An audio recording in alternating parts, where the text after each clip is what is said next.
Ever opened a door you weren't supposed to? I did, and what I found in my family's attic still haunts me. Hey everyone, real quick before we jump in, the channel's been slowing down a bit and your support really helps. If you haven't already, hitting that subscribe button is a small way to make a big impact. It's free, takes a second, and helps us keep making the content you enjoy. Thanks so much. Now let's get into it. I never thought much of the attic. In our family's old Victorian home in Bournemouth, it was just another dusty space above the third floor, filled with cobwebs, boxes of holiday decorations, and the occasional dead moth curled against the wooden beams like a forgotten relic. The house itself was a creaking, whispering structure, tall windows fogged with age, iron radiators that rattled in protest during winter, and the kind of narrow hallways that swallowed light, making even sunny days feel like dusk inside. The attic, though, was something else entirely. My parents referred to it in hushed tones as the sleeping room, a name that carried more weight than I understood at the time. Not because anyone had ever slept there, but because, as they said, everything in it is asleep, and it's best not to wake what chooses to rest. No one in the family had gone up there for years. They didn't forbid it exactly, but neither did they encourage curiosity. Whenever I asked about it, the subject would change. The few times it came up, there was a glance exchange between my mother and father, a silent language I hadn't yet learned to read. Despite this quiet avoidance, the attic had a pull. There was something in the way it felt, a stillness, a cool breath of air, even in the middle of summer, that clung to the skin like a whisper. The narrow hatch, hidden in the ceiling of the upstairs hallway, groaned with resistance every time it was opened. The ladder creaked and trembled with age as it unfolded, brittle with splinters, descending slowly as if reluctant to reveal the secrets it protected. The floorboards above moaned under the weight of their own silence. Even standing at the threshold gave the sense of crossing into another world, one where time passed differently, or maybe didn't pass at all. As a child, I used to sneak up there with a flashlight, a blanket, and a pocket full of sweets. It was my sanctuary, my fortress, a place removed from school, from family noise, from the expectations of the world below. I imagined it was a hidden castle tower, or the crow's nest of a ghost ship adrift on a forgotten sea. I'd nestle myself behind old trunks and weathered suitcases, staring at the warped ceiling beams and the single round window that filtered sunlight through spider webs, painting the dust in golden constellations. I'd spend hours rummaging through forgotten objects, a broken pram with iron wheels that creaked if you touched it, a mirror whose silver backing had cracked and peeled so your reflection stared back in fractured pieces, stacks of newspapers tied in string, their ink faded and brittle with age, telling stories of floods, wars, and weddings long erased from living memory. One of my favorite discoveries was a small wooden chest filled with letters in faded handwriting, some in English, some not. I couldn't read them, but they felt important, sacred even. I once found a child's toy, a spinning top carved with strange looping symbols that didn't match any alphabet I recognized. When I spun it, it made a high, humming sound that seemed to vibrate through the floor. I brought it to my mother once, beaming with pride. Her face went pale. She didn't scold me, but she took the top gently and walked away with it. I never saw it again. I never dared ask what she did with it. Sometimes, lying in the attic, I'd hear faint sounds. Not mice, not creaking wood, but something slower, rhythmic, like breathing. Once, I was sure I heard a whisper, soft as thread, my name. I convinced myself it was just my imagination. Children are good at turning fear into fantasy, but looking back, I know better. There was always something watching, something patient, something ancient. The attic wasn't just a room full of forgotten things. It was a memory all its own, one that waited in silence, not to be remembered, but to be discovered. And though I didn't know it then, I would return one day, not just to chase childhood nostalgia, but to uncover what my family had tried for generations to forget. There was always something about the attic that drew me in, especially during thunderstorms. The whole house would groan under the weight of wind and rain, but up there in that musty upper room, it felt like the storm passed straight through the roof and into my bones. The sound of rain against the tiles had a hollow, echoing quality, as if it wasn't just landing on the roof but falling through to somewhere older, deeper. I'd lie on an old chaise near the small circular window, a blanket tucked around my shoulders, listening to the rain drum in steady, meditative rhythms. In my imagination, I was the captain of a ship lost at sea, steering through the mist towards some mythical coast. The attic became my ocean, the shadows my crew, the wind a language I almost understood. I'd even keep a journal up there, scrawling the date and describing the weather like a sailor in a logbook. But it wasn't always imagination. Sometimes I heard faint tapping, rhythmic, deliberate. Not the random thumps of loose branches or shifting timbers, but sequences, almost like Morse code, almost like knocking. It came from the walls, sometimes the ceiling, once even from the floor beneath me. I tried to ignore it at first, chalked it up to rodents or the echo of falling rain, but it repeated, with gaps, with timing. Once, I followed it, crawling on hands and knees, pressing my ear to the old plaster until my breath fogged the surface. It would stop the moment I touched it, as if it knew. My mother hated when I went up there. She never shouted, she rarely did, but her voice always carried a kind of quiet dread when she caught me. "It isn't safe," she'd say, pulling me gently but firmly away from the ladder. "The floorboards could give way, you could fall straight through." And yet, for all her concern, she never came up after me, not once. She never asked what I saw or did in the attic, only that I stayed away. She flinched the first time I mentioned the toy. I'd found it buried inside a half-rotted shoebox, nestled beneath a stack of yellowing theater programs and velvet gloves that smelled faintly of lilac and ash. The gloves were dainty, clearly worn by someone with elegant hands, but they were burned at the fingertips, as if they had once held onto something too hot. Inside the box was a child's wooden spinning top, small, smooth, and dark with age. It was carved with strange runes, tiny curved symbols that wrapped around its circumference like a continuous spell. They weren't letters I recognized, and I'd spent hours thumbing through the dusty encyclopedias in our library, hoping to find a match. When I touched them, they were oddly warm, almost pulsing, as if the wood itself remembered being held. The moment I held it up to the attic light, it hummed. Not loudly, just a low vibration in my palm. I thought it might be a trick of the air, but the humming deepened when I spun it. The top moved too smoothly, dancing in perfect circles across the uneven attic floor, as if guided by an invisible hand. I felt proud, like I had found something magical. Excited, I brought it to her in the kitchen. Her hand stilled mid-dish, water dripping from her knuckles as she turned to look. Her face drained of color, lips parting slightly. For a moment, she didn't speak, just stared.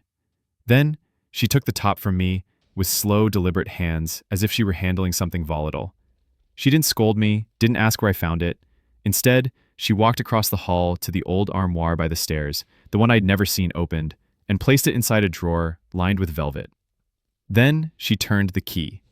A key I'd never noticed she wore around her neck. "Don't bring things down from there again," she whispered, eyes fixed on the floor. Her voice was softer than usual, tired, like someone who'd just relived a memory she'd spent years trying to forget. She never mentioned it again, never brought it up, even when I tried. But from that day on, the attic never felt quite the same. The air seemed thicker, the silence more deliberate. A chill began to settle into the corners of the room, even in summer. It was a cold that didn't bite. It watched. I no longer played at being a sea captain. Instead, I'd sit quietly, listening. The tapping returned, more frequent, more complex. Sometimes I could swear it matched my heartbeat, always in patterns, always when I was alone. And somewhere, beneath the wood and dust, I had the sense that something else was listening too. Years passed. I moved out, built a life somewhere quieter, somewhere simpler. But after my father died and my mother had to go into care, the house, our old home in Bournemouth, became my responsibility. It felt surreal returning, like stepping into a dream made of dust and memory. It was October, and the wind carried salt from the sea. The windows rattled, the walls groaned in familiar ways, but it all felt different now, hollow. Every creak and sigh of the house sounded lonelier. Even the wallpaper seemed to have faded more than time should allow. And the attic, that forgotten space above everything, seemed the quietest of all. I didn't plan to go up there, not at first. I spent the first few days in a fog, sorting through paperwork, funeral arrangements, old coats and shoes, kitchen drawers full of batteries and rubber bands, the kind of clutter that accumulates over decades.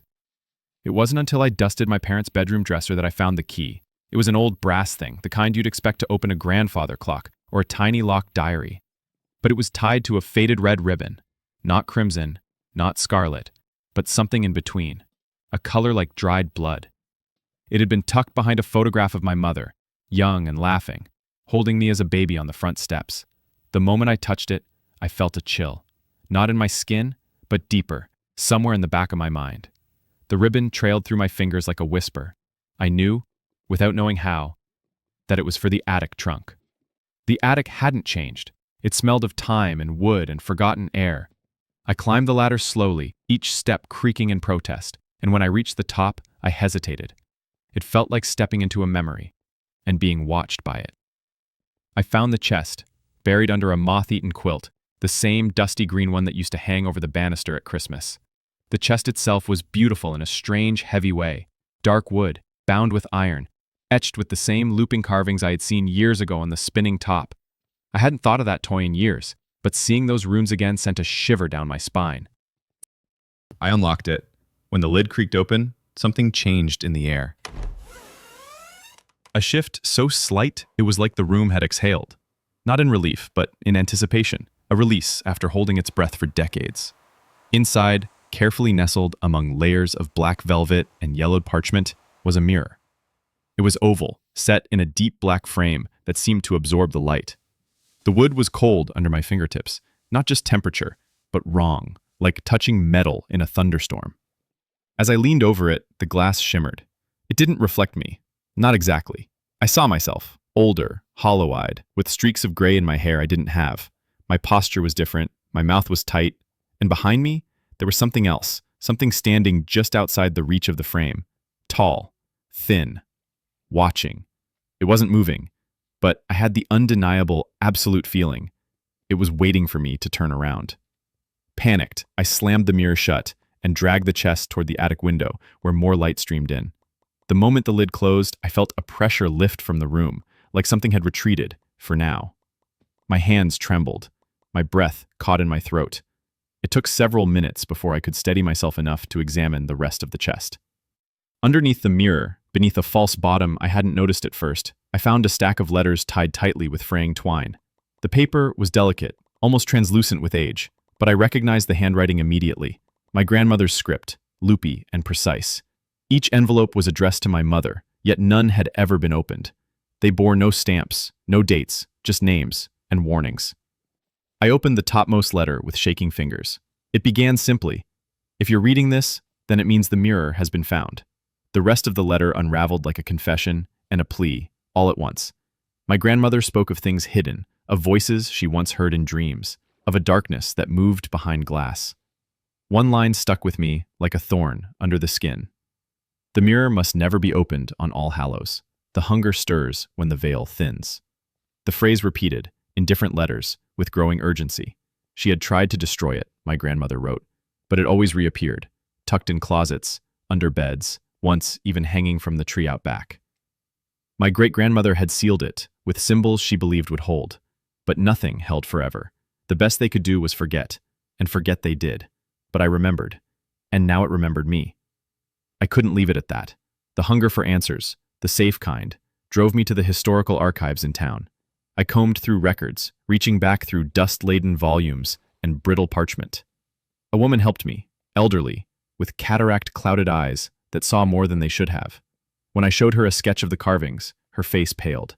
"Warding marks," she whispered. "Pagan. Pre-Christian. Local to Dorset. Old. Very old." She told me stories I had never heard. Tales of mirrors that weren't just tools of reflection, but doorways, vessels, things that watched as much as they showed. The mirror in our attic, she said, was once the property of a healer turned medium in the 1800s, a woman who disappeared without a trace in 1873, shortly after claiming she had made contact with a force not meant to be known. I asked where she lived. The woman pointed to the map pinned behind her desk and traced her finger across the street grid. My street, my block, my house. The woman's cottage, the one from the story, had once stood exactly where our home was built. Piece by piece, the truth assembled itself like a puzzle long buried in ash. My great-grandmother had found the mirror and sealed it, passing down a silence born of fear. My grandmother tried to contain it, scrawling desperate warnings she never dared send. My mother tried to forget. And I had opened it, and something long dormant was now awake. In the days that followed, strange things began to happen. They started small, subtle enough that I questioned if I was imagining them. The lights would flicker, not all at once, but in a pulse, like the house was breathing. The air had a thickness to it, like walking through static. The mirror, though covered, cast a coldness into the attic that hadn't been there before. Reflections stopped behaving as they should. My image lingered longer than it should have. It would blink when I didn't, tilt its head slowly as if considering me. Once, in the hallway, I passed the mirror on the wardrobe and saw myself pause, even though I hadn't. I ran my hand along the glass, and my reflection stared back blankly, a fraction behind. At night, whispers traveled down the halls like smoke. They weren't loud, but insistent, soft and urgent, like someone trying to speak through a wall of water. They spoke in fragments, my name, a phrase I couldn't catch. Once I heard laughter, my own voice distorted. One morning, I climbed into the attic and found an imprint in the dust, a single, bare footprint, small, delicate, not mine. It stood alone, facing the covered mirror, as if whoever left it had been standing there for a long, long time.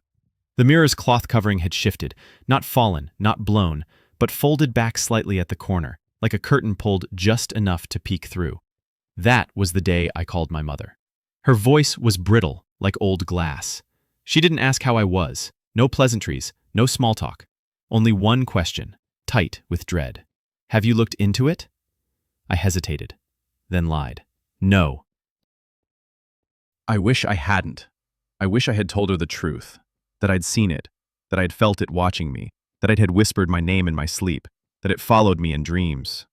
The truth settled like frost, sharp, slow, and undeniable. I wasn't the first to awaken it. I wouldn't be the last. There were stories written in the dust, in the walls, in the breathless pauses between creaks. And worse, I had started to feel drawn to it. Not out of fear, but out of something deeper. Familiarity. It knew me. Not just my face or my name. It knew the parts of me I didn't show. My regrets, my doubts, the questions I never asked. And more, I began to feel like it had always known me. Like I was returning to something I'd left behind long ago. I covered the mirror with cloth and locked the attic. Again. I went further this time. I nailed the hatch shut with rusted nails I found in the garden shed. Nails old enough they looked like they belonged to the house as much as I did. I burned sage in every corner, just like the old books recommended. I whispered apologies I didn't fully understand, to whatever lingered, to whatever I had disturbed. For a few nights, the house quieted. The air felt less heavy. The whispers softened into silence. The reflections, for the most part, behaved. I tried to convince myself it was over, that the story had ended with me sealing the door, that I had done what needed to be done. But silence is not peace, and stillness is not safety. Some nights, I still hear it, the door creaking open, though I know I sealed it tight. The low groan of timber shifting under weight. Footsteps on the attic floorboards, soft but purposeful, as if someone or something were walking with intent just above my head. I wake to find the house colder than it should be, as though it had exhaled all its warmth while I slept. My breath fogs in the dark, and my skin prickles with the sense of being watched. Once I found the mirror's cloth hanging over the banister, perfectly draped, like someone had carefully carried it downstairs and left it there, a quiet message. I hadn't opened the attic in weeks. No one else had the key. My dreams have changed too. I no longer dream of places I know. Instead, I drift through endless corridors lined with mirrors, thousands of them, each holding a slightly different version of me. Some older, some younger, some scarred, some smiling. I run after one that looks exactly like me, but never turns around. And always, there is a sense that I'm being led somewhere, guided, watched. I speak languages in my sleep that leave strange sounds in my throat when I wake. I see places I know I've never visited, but they feel as familiar as my childhood bedroom. Sometimes, I wake to find things that don't belong, sand under my fingernails, soot on my pillowcase, the faint scent of lilac and ash clinging to the air like an old perfume. I've kept the letters I found in the attic. I've read them so many times that the paper has softened at the folds. I've written my own now, new ones, dozens. Some are confessions, others are warnings, a few are simple memories I can't trust to remember on my own. I've sealed them with wax and hidden them in places only someone like me might find. I don't know if they'll help. I don't even know if anyone will find them. But I had to try, because the attic didn't just give up its secret, it lent it to me. Or maybe it chose me. Maybe the mirror or what's inside it always knew I would come back. Now I carry it, not just the memory of it, but the weight. I see its mark in every pane of glass, in every lingering shadow at the edge of the hallway, in the chill that clings to the air even when the fire is roaring. I catch myself staring too long into mirrors, waiting to see if something stares back, listening for footsteps I've come to expect even though I know I'm alone. There is a legacy in my family, one no one wanted to inherit, a story too strange, too heavy, too full of silence, but it found me. Maybe because I looked, maybe because I listened. So if you're reading this, or hearing it, or standing on a ladder staring at an attic door you haven't opened in years, ask yourself, is what's waiting there truly forgotten, or just patient? Because some stories don't end. They simply wait, curled in the shadows, in the walls, in the quiet moments when the house breathes, waiting to begin again. Have you ever discovered something strange in your home? Share your story in the comments. Let's find the ones waiting to be remembered.